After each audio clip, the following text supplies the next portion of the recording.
최근 대출 이자를 갚지 못해서 신용 불량 상태에 빠진 자영업자가 지난해 대비 10,000명 넘게 늘어나서 7만 3천여 명에 육박하고 있다고 합니다. 코로나19가 종식됐지만 기대했던 만큼 경기가 회복되지 않으면서 특히 소상공인, 자영업자들이 직격탄을 맞고 있는 거죠. 또 국내 신용카드사들에 쌓인 연체도 2조 원을 넘어선 것으로 나타났는데요. 경기 불황, 고금리 충격에 카드값조차도 제때 갚지 못하는 이들이 그만큼 많아지고 있다는 얘기입니다. 자, 이렇게 채무 상환으로 어려움을 겪고 있는 분들이 경제적으로 재기할 수 있도록 신용회복위원회에서는 여러 가지 지원 제도를 마련하고 있습니다. 구체적으로 어떤 지원 제도들이 있는지 자세한 내용 알아보죠. 신용회복위원회 수원지부 박진희 수석심사역 그리고 김나리 선임심사역 나와주셨습니다. 안녕하세요. 안녕하세요. 네, 안녕하세요. 네, 한 분씩 인사 부탁드립니다. 네, 안녕하세요. 저는 신용회복위원회 수원지부 박진희 수석심사역이라고 합니다. 네, 반갑습니다. 네, 안녕하세요. 저는 신용회복위원회 수원지부에서 근무 중인 김나리 선임심사역입니다. 네, 자, 두 분 반갑고요. 신용회복위원회라는 곳에 대해서 잘 모르는 분들도 있으실 것 같아요. 위원회가 어떤 곳인지 박진희 수석께서 좀 설명해 주실까요? 네, 신용회복위원회는 서민의 금융생활 지원에 관한 법률에 의해 설립된 특수법인인데요. 네. 과중한 채무로 인해 어려움을 겪고 있는 분들께 이자율을 조정하거나 채무를 감면해서 최장 10년간 분할해서 상환하실 수 있도록 개인 채무 조정을 지원을 해드리고 있습니다. 그러니까 신용회복위원회에서 돈을 빌린 게 아니라 뭐 은행에서 빌렸든 뭐 캐피탈에서 빌렸든 어디서 돈을 빌렸든 내가 이거 갚는 게 너무 어려워 하시는 분들께 이곳에서 채무 상환을 좀 조정을 해주시는 거죠. 네, 어디서든까지는 아니고 신용회복위원회랑 그 협약을 맺은 금융회사와 업무 지원을 해드리고 있는 곳입니다. 그렇군요. 네. 자, 그러면 평소에 채무 때문에 고민이셨거나 내가 빚 갚는 게 너무 어렵다 하시는 분들은 오늘 방송을 잘 들으시면 도움이 많이 되실 수 있을 것 같아요. 신용회복위원회에서 채무를 조정해 준다라고 하셨어요. 그러면 방금 말씀 주신 거를 조금 더 자세하게 들어볼게요. 어떤 식으로 조정이 되는 건가요? 네, 그 신용회복위원회는 총 3가지 채무 조정 제도가 있는데요. 네. 연체 일수에 따라서 접수하는 그 내용이 좀 달라집니다. 연체 1일 이상이거나 연체가 되기 전이어도 신용도가 좋지 않거나 실직 등으로 인해 일시적 어려움이 있는 경우에는 신속 채무 조정이라는 걸 신청을 해보실 수가 있고요. 연체가 31일 이상인 경우에는 사전 채무 조정, 그다음에 연체가 90일 이상인 경우에는 개인 워크아웃으로 접수가 가능한데요. 신속 채무 조정이나 사전 채무 조정은 이자율을 조정해서 최장 10년간 분할 상환을 지원해 드리는 거고 개인 워크아웃의 경우에는 원금의 최대 70%까지 감면해서 최장 8년간 상환을 하실 수 있도록 조정을 해드립니다. 그러니까는 더 길게 나눠 갚을 수 있도록 하거나 더 낮은 이자율로 나눠 갚을 수 있게 하거나 이렇게 도와주신다는 건데, 근데 한 가지 궁금한 게 채무가 생기게 된 이유, 이것도 상당히 다양하잖아요. 어떤 경우라도 상관없이 내가 빚을 지게 된 이유는 듣지 않고 채무에 대한 조정이 가능한 건지도 궁금하거든요. 이거는 김나리 선임께 좀 여쭤볼까요? 네. 생활비가 부족해서 오신 분, 그리고 부모님의 병원비를 내느라 오신 분, 보이스 피싱을 당해서 오신 분, 주식이나 코인 등 투자를 잘못해서 오신 분 등 오시는 분들마다 채무를 지게 된 사유는 각자 다릅니다. 네, 어떠한 사유로 채무가 생겼어도 접수는 가능합니다. 그래요? 네. 다만 사유를 자세히 진술해 주셔야 추후에 심의 통과가 가능합니다. 저희가 금융기관장이나 사회단체장, 교수 등으로 구성된 외부심의위원회가 채무조정의 적합성을 판단하는 절차를 거치고 있습니다. 그리고 또 모든 채무에 대해 조정이 가능하신지 문의 주셨는데 네네. 기본적으로 협약에 가입이 된 금융기관의 채무에 대해서 조정이 가능합니다. 세금이나 개인 채무, 렌탈료 미납 등은 조정이 불가합니다. 참고로 통신사 채무의 경우에는 현재는 조정이 불가하지만 올해 6월 내로 협약 가입 예정입니다. 그리고 차량이나 부동산 담보대출, 전세대출의 경우에도 기본적으로는 채무 조정에서 제외됩니다. 그 외에 정책자금 등 채무 조정이 제한되는 채권에 대해서도 대상에서는 제외되고 있습니다. 그렇군요. 일단은 지금 통신사 채무는 현재는 조정이 불가하지만 올해 6월 내로는 협약 가입 예정이다. 그러니까 올해 6월 내로는 가능할 예정인 거고, 그리고 차량이나 부동산 담보대출, 전세대출의 경우에도 일단 기본적으로는 채무 조정이 불가능하다라는 거. 그리고 정책자금이나 채무 조정에서 제한되는 것들도 있다라는 것도 알아두셔야겠네요. 자, 그러면 신용회복 지원 신청에 있어서 자격 제한이 되는 경우도 있습니까? 네. 그 담보가 없는 신용 채무가 5억 원을 초과하거나 담보 채무가 10억을 초과하는 경우에는 접수가 어렵습니다. 그게 무슨 말이죠? 담보가 없는 진짜 그냥 카드론을 받으시거나 아니면 은행에서 대출을 받으시거나 하는 그런 대출들이 이제 담보가 없는 채무가 5억 원을 넘으면 저희가 접수를 할 수가 없어요. 채무가 너무 과다하다고 봐서 네. 저희 제도로는 조금 적합하지 않다고 판단을 하고 있습니다. 그리고 이제 담보 채무가 혹시나 이제 10억 넘게 있으신 분들도 너무 과다하다. 네, 과다하다 봐서 저희 쪽은 접수가 제외되고 있고요. 네. 또 그 외에도 최근 6개월 이내에 발생한 채무의 원금이 총 채무 원금의 30%를 넘는 경우에도 접수가 불가합니다. 그 외에는 이제 재산이나 채무보다 재산이 더 많은 경우에도 접수가 어려운데요. 그렇죠. 이거는 갚을 수 있다는 거니까. 네네. 그렇지만 저희는 단순하게 채무보다 재산이 많다고 접수가 불가한 것은 아니고 거주 지역에 따른 공제재산가액을 차감을 하고도 재산이 더 많은 경우에는 접수가 거절되고 있습니다. 이것도 조금 풀어서 설명해 주시면 좋을 것 같아요. 예를 들어서 이분의 재산이 시세가 한 3억 정도 된다고 봤을 때 이분의 담보대출이 예를 들어서 1억이라고 쳐볼게요. 그러면 이분의 이제 순 재산은 1억 정도가 되시는데 그렇죠. 그럼 만약에 이분의 채무가 5천만 원이다. 그러면 사실 이분은 채무보다는 재산이 더 많은 그쵸. 경우에 해당하겠죠. 근데 저희가 공제재산가액이라는 걸 빼드리는데 수원시의 경우에는 1억 이상을 빼드리고 있어요. 그러면 순재산 1억에서 1억 이상을 빼드리니까 사실 이분의 재산 평가액은 저희 쪽에서는 0원으로 잡히는 거라 그 채무가 5천만 원이셔도 접수가 가능하신 거예요. 그렇군요. 네. 이런 부분은 일단은 직접 가서 상담을 받아보셔야지 알 수 있는 부분이겠네요. 네, 맞습니다. 지금 문자창으로 캐피탈 할부도 채무 조정이 가능한가요? 라는 말씀을 주셨는데 이 부분은 이렇게만 여쭤봐도 가능한지 안 가능한지를 알 수가 있나요? 캐피탈 채무의 경우에는 이제 캐피탈에서도 신용대출을 받으시는 분들이 계시고 그다음에 담보대출을 받으시는 분들도 계시는데 네. 특히나 뭐 자동차나 이런 쪽에서 담보대출 받으신 거는 제외된다고 보시면 되고요. 네. 신용대출을 받으신 거는 조정 가능합니다. 아, 그렇군요. 어떤 걸로 대출을 받으셨나 이런 부분을 알면 가능한지 안 가능한지를 알 수 있을 것 같습니다.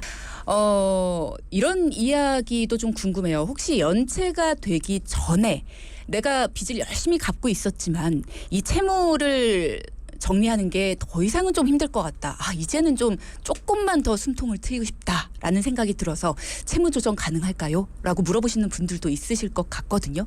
그것도 가능한지 여쭤보고 싶네요. 네, 정상적으로 채무를 상환하고 있는 경우에도 연체가 예상되고 연체 30일 이하인 경우에는 신속 채무 조정 제도를 신청해 볼 수가 있습니다. 신속 채무 조정을 신청하면 접수 다음 날부터 독촉과 추심이 중단되고 또 연체 정보가 공유되지 않아서 신용 회복에 유리한 제도인데요. 네. 또 소득과 부양가족 수에 따라 최장 10년간 분할해서 납부할 수 있고 또 카드사의 경우는 최대 10%, 그 외 채무의 경우에는 최대 15% 이자율로 적용해서 이자율을 인하하는 효과도 있습니다. 참고로 올해 말까지는 그 신청하신 분들에게 한시적으로 신속 채무 조정 특례 제도를 통해 추가로 이자율을 더 감면해드리고 있습니다. 특례 제도라는 것들이 가끔씩 거론이 되던데 이런 것들은 한시적으로만 적용이 되는 건가요? 네, 우선은 올해까지 시행을 하도록 되어 있습니다. 그렇군요. 올해 말까지는 이게 신청하시는 분들께 또 한시적으로 특례 제도가 적용이 돼서 추가로 이자율이 더 감면된다라고 하니까 정상적으로 지금까지 채무를 상환을 하고 있었지만 더 이상은 내가 연체를 피할 수 없을 것 같다라고 하시는 분들은 신속 채무 조정 제도라는 것이 있으니까 한번 이용해 보시면 좋겠다라는 말씀도 주셨습니다. 질문을 주신 분이 있으신데요. 제가 대출을 받은 게 있는데 차량이 저당 설정이 되어 있습니다. 채무 조정이 가능할까요? 라는 말씀을 주셨는데 앞서 설명해 주신 바에 따르면 이게 차를 담보로 해서 대출을 받으신 것 같습니다. 채무 조정이 불가능하다라고 앞서 설명을 주신 것 같은데 맞나요? 사실 신용회복위원회 채무조정 제도로는 네. 대상이 아니기는 하고요. 네, 네. 다만 이제 새출발기금이라는 제도가 현재 시행 중인데요. 네. 새출발기금의 경우에는 이제 자영업자 20년도 4월부터 23년도 11월까지 사업을 했었던 분들의 경우에는 차량담보대출도 조정 대상이 될 수도 있습니다. 무조건은 아니고요. 그 경우는 이제 오셔서 상담을 좀 더 심층적으로 받아보셔야 될 것 같습니다. 그 제도 역시도 신용회복위원회에서 하고 있는 제도고요. 저희랑 이제 한국자산관리공사가 같이 이제 채무조정을 하고 있는데요. 그 요건에 따라서 저희 위원회에 접수하시는 케이스가 있고 한국자산관리공사에 직접 접수를 하셔야 되는 케이스가 있습니다. 아, 그렇군요. 일단은 가셔서 한번 상담을 받아보시면 채무 조정이 될 수도 있으니까 안 될 수도 있지만 될 수도 있는 가능성이 있으니 한번 가보시면 도움을 받으실 수도 있겠네요. 도움 필요하시면 신용회복위원회 수원지부 오늘 함께하고 있으니까요. 가셔서 한번 이야기 나눠보시기 바랍니다. 자, 오늘 신용회복위원회 수원지부 박진희 수석심사역, 김나리 선임심사역과 함께하고 있습니다. 자, 다음 질문을 좀 드려보면요. 올해 말까지 신청하시는 분들에 대한 신속 채무조정 특례제도에서 이자율을 더 감면해주는 얘기 방금 주셨는데 그러면 요거에 대해서 조금 더 자세하게 여쭤볼게요. 신속 채무조정 특례라는 게 구체적으로 뭔가요? 네, 기존 신속 채무 조정은 고정적으로 카드사는 최대 10%, 카드사 외 채무는 최대 15%로 조정을 해줬다면 네.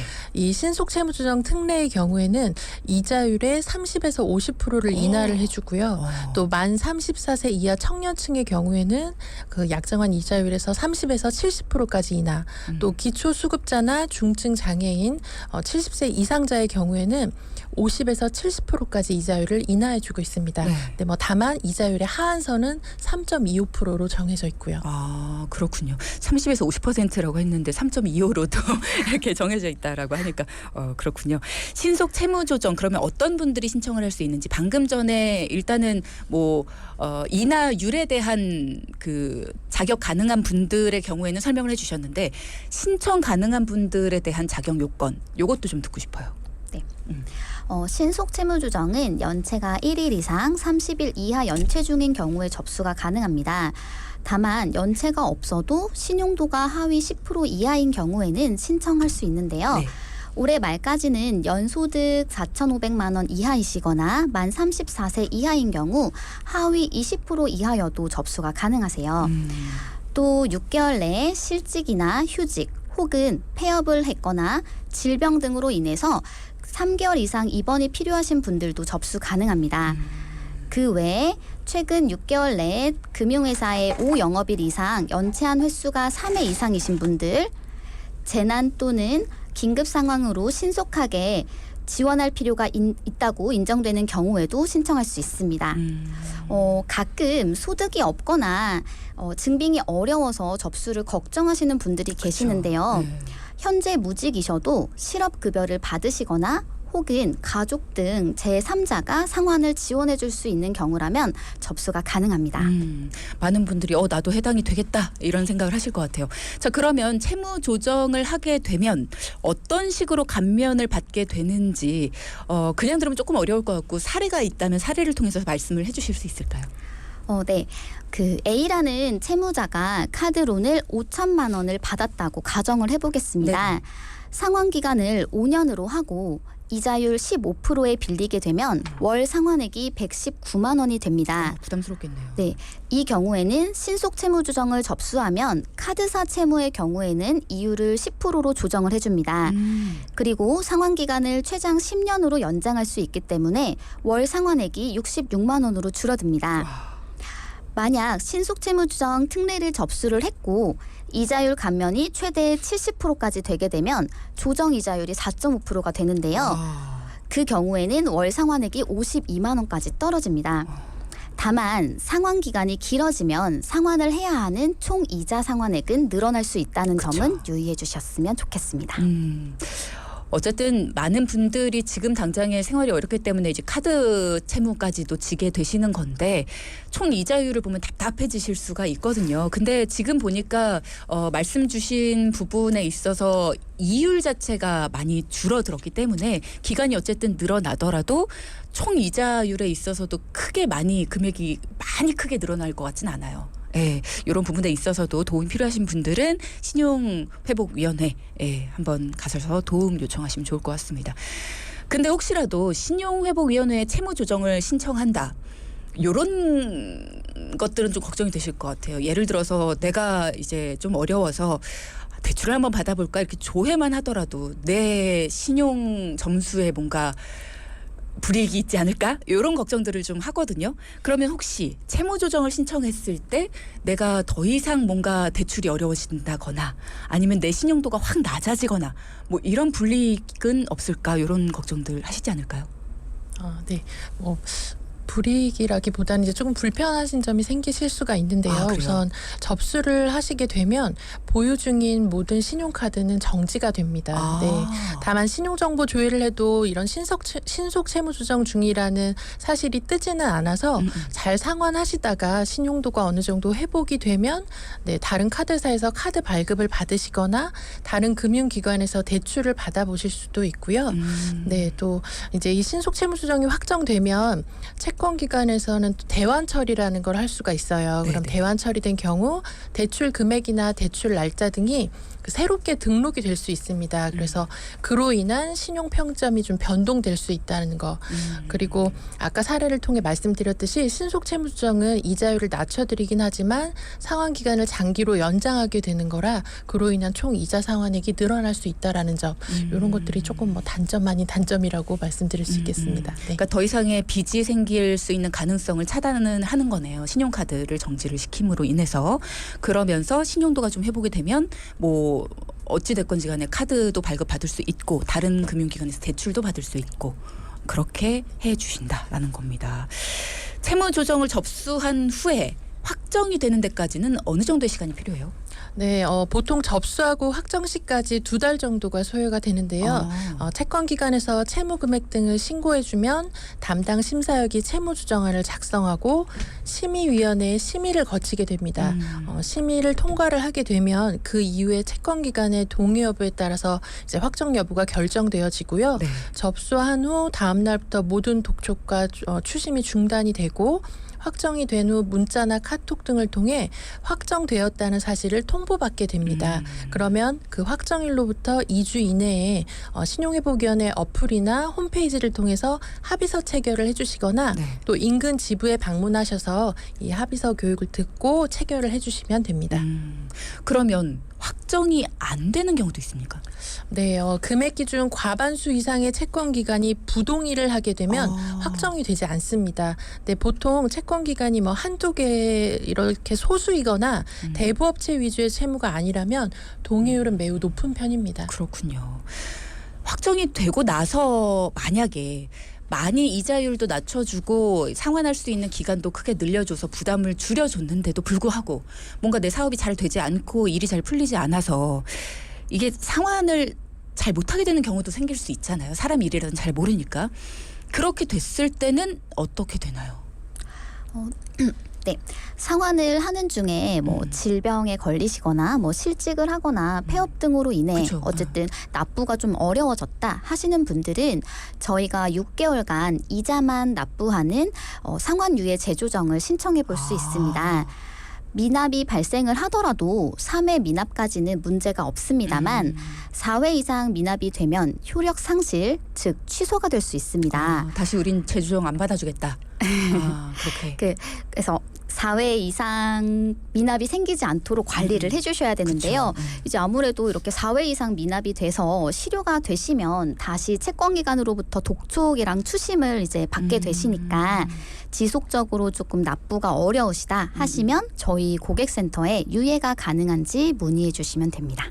그러면 반대로 변제금을 이제 조정을 받고 변제금을 성실하게 상환하는 분들에게도 뭔가 추가적인 혜택이 있을까? 이 부분도 궁금해요. 네. 변제금을 6회 이상 납부해 주시면 신용회복위원회에서 성실상환자 소액대출을 신청해 볼 수 있습니다. 상환기간이나 용도 등에 따라서 최대 1,500만 원까지 대출해 볼 수 있는데요. 다만 소득이나 용도 증빙이 어려운 경우에는 최대 500만 원까지 가능합니다. 이율은 3에서 4%로 저렴하고요. 최장 5년간 상환해 볼 수 있으니 급하게 목돈이 필요하신 분들은 대부업체로 문의하지 마시고 신용회복위원회로 연락 바랍니다. 또 6회 이상 납부 중인 경우 30에서 50만 원 한도의 소액 신용카드를 발급해 볼 수 있습니다. 신용도나 납부 이력 등에 따라서 한도는 증액이 가능하고요. 그 외에도 주택금융공사, 한국주택금융공사에서 저희 위원회 12회 이상 납부한 신용회복 지원자를 대상으로 전세자금 특례보증 제도를 운영하고 있습니다. 자세한 요건은 신용회복위원회 측으로 문의해 주시면 감사하겠습니다. 그러면 신용회복위원회에서 해주는 이런 대출, 이율 3, 4%로 저렴한 이 대출이나 아니면 전세자금 특례보증 제도라는 것도 모두 신용회복위원회에서 실제로 이런 혜택을 받아보신 분들, 제도를 이용해보신 분들만 대상이 되는 건가요? 기본적으로 신용회복위원회 하시는 분들 대상이신데 그 성실상환자 소액대출의 경우에는 개인회생을 하고 계신 분들도 12회 이상 납부하신 경우에는 대상자가 될 수 있습니다. 그럼 신용도가 평소에 좋은데 내가 다른 대출은 이용하려고 보니까 조금 대출 그 이율이 높다. 그러면 연락을 하면 해주실 수 있나요? 그 신용회복위원회에서 대출은 하지는 않고요. 그 저희 위원회나 회생을 하고 있는 제도를 그렇군요. 이용하고 있는 분들이 대상이신 거고 그런 경우에는 1397이라고 서민금융진흥원이 있습니다. 그 서민금융진흥원 측에서 이제 그 개개인마다 조금 더 저렴하게 대출할 수 있는 정책자금 대출을 안내하고 있으니 그쪽으로 문의해 주셔야 합니다. 그러니까 뭐 자금에 좀 문제가 있다. 내가 갚는 게 어렵다. 그래도 신용회복위원회. 뭔가 내가 빌리고 싶은데 어렵다. 그래도 신용회복위원회. 뭔가 좀 어렵다. 돈에 대해서 문제가 좀 있다 하시는 분들은 돈키호테 혹은 신용회복위원회 가시면 되겠네요. 자, 오늘 신용회복위원회 수원지부 박진희 수석심사역 그리고 김나리 선임심사역 두 분과 함께하고 있는데 이런 질문이 들어왔습니다. 신용회복위원회, 신용보증재단 두 곳은 다른 곳인가요? 라는 얘기를 물어보셨는데 같은 곳입니까? 다른 곳입니까? 아니요, 완전히 다른 곳입니다. 이름 자체도 지금 완전히 그쵸? 다르고요. 네. 네. 신용회복위원회는 채무 조정을 해드리는 곳이고 신용보증재단 중앙에는 뭐 그 보증서 발급을 통해서 다른 여러 가지 네, 지원을 해드리는 기관으로 알고 있습니다. 그렇군요. 다른 곳입니다. 함경우님. 자, 또 다른 질문도 드려보겠습니다. 자, 그러면 그동안 얼마나 많은 분들이 신용회복위원회 수원 지부를 통해서 채무 조정을 받으셨는지도 궁금하고 두 분도 기억에 남는 분들이 많으실 것 같아요. 아무래도 어려운 분들이 이곳을 찾으셔서 자신의 이야기들을 하시다 보니까 정말 도와드리고 싶다 하는 생각이 드는 분들도 많으셨을 것 같거든요. 어떠세요, 박진희 수석님께서는? 네. 저 같은 경우에는 이제 가족분들이 함께 상담을 받으러 오는 경우가 좀 기억에 많이 남더라고요. 이제 얼마 전에는 그 남편분 채무 때문에 그 배우자분이랑 두 분이 부부가 함께 상담을 이렇게 오셨는데 그 남편분이 중소기업에서 성실히 일하시던 분이었는데 또 마음이 너무 좋으셨던 거예요. 그래서 그 직장 후배의 아이가 아프다는 얘기를 듣고 계속 300만 원, 500만 원 카드론을 받아서 빌려주시다가 결국 그 빚이 3천만 원으로 늘어났다고 합니다. 아이고. 근데 또 알고 보니까 그 후배 직원은 다른 직원들한테도 이런 식으로 돈을 빌린 뒤에 지금은 연락이 두절된 상태라고 하고요. 이제 부인이 모르는 이 빚을 갚기 위해 또 현금 서비스를 받고 악순환이 거듭되면서 2년 만에 빚이 8천만 원으로 늘어났다 하더라고요. 맞아요. 빚이 네. 빚을 부르죠. 맞습니다. 그래서 또 남편분은 빚을 갚기 위해서 노력을 했지만 소득은 한정돼 있고 또 고금리 대출을 많이 쓰다 보니까 이자는 감당이 안 되고 결국은 연체가 돼서 집으로 독촉장이 오는 바람에 이제 부인이 알게 돼서 같이 이렇게 신용회복위원회를 방문하게 됐는데 다행이에요. 네, 다행이에요. 맞아요. 네. 그 남편분은 고개를 푹 숙이고 계시고 또 그 배우자분은 뭐 화를 내셨다가 또 눈물을 글썽이다가 하시는데 그래도 어떻게 부인이 알게 돼서 그 부인분이 신용회복위원회를 그래도 마침 알고 계셔서 네, 같이 상담을 받으러 가자 하셔서 오셔서 그나마 이제 조건이 돼서 이자율도 좀 조정하고 상환 기간을 연장해서 네. 채무조정 지원을 받게 됐는데요. 이게 이제 그 어떤 문제라도 저는 가족의 울타리를 훼손시킬 수는 없다고 생각을 하거든요. 그쵸. 그래서 가족과 상의를 하면 꼭 좋은 해결 방법을 찾을 수 있다고 생각을 하고 특히나 이런 채무 문제는 더더욱 숨기지 말고 가족과 함께 상의를 하셨으면 좋겠습니다. 네. 일단 남편분이 마음이 너무나 이렇게 다른 사람의 어려움을 외면하지 못하시는 분이신 거잖아요. 근데 처음부터 내가 이런 직장 후배 누구를 좀 도와주고 싶은데 하고 아내분하고 상의를 하셨으면 어땠을까. 아내분이 말리셨겠죠. 그래도 이렇게 여윳돈이 있거나 아니면 어떻게 좀 더 나은 방법을 통해서 빌려주실 수 있는 어떤 방법을 좀 강구하지 않으셨을까라는 생각이 들고요. 카드론을 통해서 300만 원, 500만 원 이렇게 받아서 빌려주시게 됐다고 하니까 이게 어떻게 이 가정 경제의 어려움이 시작된 어떤 초기에 잘못됐네요. 첫 단추부터가. 어쨌든 이제 해결 방법을 찾으셨고 또 신용회복위원회에서 도와주셨다고 하니까 너무나 다행스러운 일이고요. 그러면 그것도 좀 여쭤보고 싶네요. 앞서 제가 요즘에 어느 정도나 많은 분들이 채무 조정을 받으셨나요? 이런 얘기도 여쭤봤는데 작년만 한번 좀 여쭤볼 수 있을까요? 어느 정도인지 파악이 되나요? 네네. 작년 기준으로 말씀드리면 이 수원지부에 채무 상담을 받으러 오신 분들이 총 19,400명이셨습니다.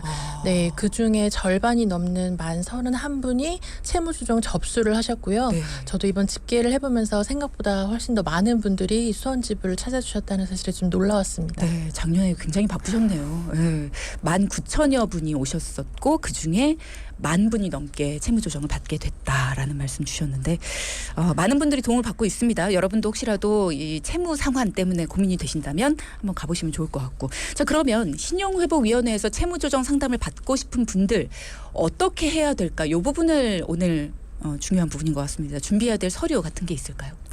네. 상담을 원하시면 신용회복위원회 고객센터 1600에 5500번에 전화 주시거나 신용회복위원회 사이버지부 홈페이지를 통해서 직접 인근 지부로 예약하시고 방문하시면 됩니다. 신분증은 반드시 지참을 해주셔야 하고요. 소득이나 재산 등을 증빙할 수 있는 서류도 지참해 주시면 좀 더 원활한 상담이 가능합니다. 그 외에 기초수급자나 장애인 등 사회 취약계층을 증빙할 수 있는 서류나 연체 없이 신속채무조정을 신청할 때 필요한 서류도 함께 가지고 오시면 됩니다. 그러면 신용회복위원회 수원지부에서는 수원 지역이나 경기도에 살고 계신 분들만 상담이 가능한 건가라는 것도 궁금해지네요. 지금 저희 청취자분들은 수원이나 경기도에만 계시진 않거든요. 네. 실제로 그 어느 지부에 가서 상담받는 거는 지역이 한정돼 있지는 않습니다.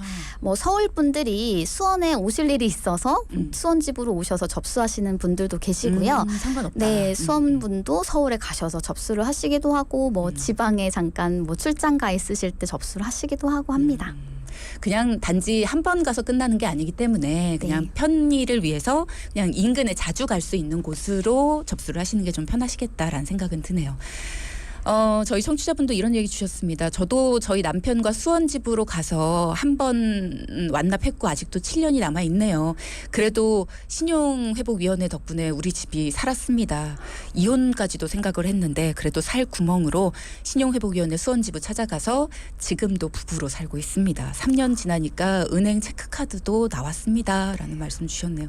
이렇게 도움받으신 분들은 진짜 막 빛이 안 보였다가 이제야 막 빛이 내리쬐는 느낌이 덕분에 드셨겠다라는 생각이 들어요. 지금 얘기를 하면서 이렇게 쭉 봤는데 우리 선임님도 그렇고 우리 주임님이었나요? 주영님? 수성님 죄송해요. 수성님도 그렇고 선임님도 그렇고 두 분의 표정이 너무 다행스럽다라는 그런 표정을 짓고 계셔서 진짜 그냥 단순히 일로 오시는 분들을 만나 뵙는 게 아니라 진짜 많이 마음으로 도와주고 계시구나라는 생각이 들었어요. 자, 그러면 마지막으로 질문 하나만 더 드리겠습니다. 채무 때문에 고민이신 분들 그리고 또 채무 조정 신청을 하려는 분들에게 혹시 하고 싶은 말씀이나 당부의 말씀이 있으실까요? 네. 누구나 살다 보면 예상치 못한 어려움을 만나게 됩니다. 지금까지 잘 상환을 해왔는데 갑작스럽게 실직을 당하거나 아프거나 뭐 운영하던 사업이 잘 안 되는 경우에 네. 정상적으로 이제 대출을 갚기 어려워질 것입니다. 그런 경우에는 많은 분들이 이제 대출을 갚기 위해 다른 대출을 받곤 합니다. 그렇죠. 그렇게 돌려막기를 하다 보면 어느 순간 이제 더 이상 대출이 나오지 않는 상황에서 연체가 되어서 신용회복위원회를 찾아오시게 되는데요. 네. 납부에 어려움이 있으시다면 대출을 받기 전에 저희 신용회복위원회 문을 한번 두드려 주셨으면 좋겠습니다. 상담에는 아무런 제약이 없고 상담료도 무료입니다. 상담을 받아보시고 접수하는 것이 더 도움이 되겠다고 하면 그때 접수하시면 됩니다. 언제든지 찾아주시면 안정적으로 채무 상환을 할 수 있도록 신용회복위원회가 도와드리겠습니다. 거기는 가면 문이 저절로 열리는 게 아니라 두드려야 열립니까? 밀어야 밀어야 열립니까? 네. 두드리지 않고 그냥 미시면 됩니다. 네, 여러분. 혹시 가서 이렇게 두드리고 계시는 분이 계실까봐. 네. 그냥 두드리지 마시고 신용회복위원회 찾아가셔서 문을 밀면 열립니다. 오시는 것도 무료, 상담도 무료라고 하니까 마음으로 함께 해주시는 신용회복위원회와 함께 해주시면 되겠습니다. 제가 계속 잘못 부른 우리 수성님도 한마디 하셔야죠. 오시는 분들께. 네.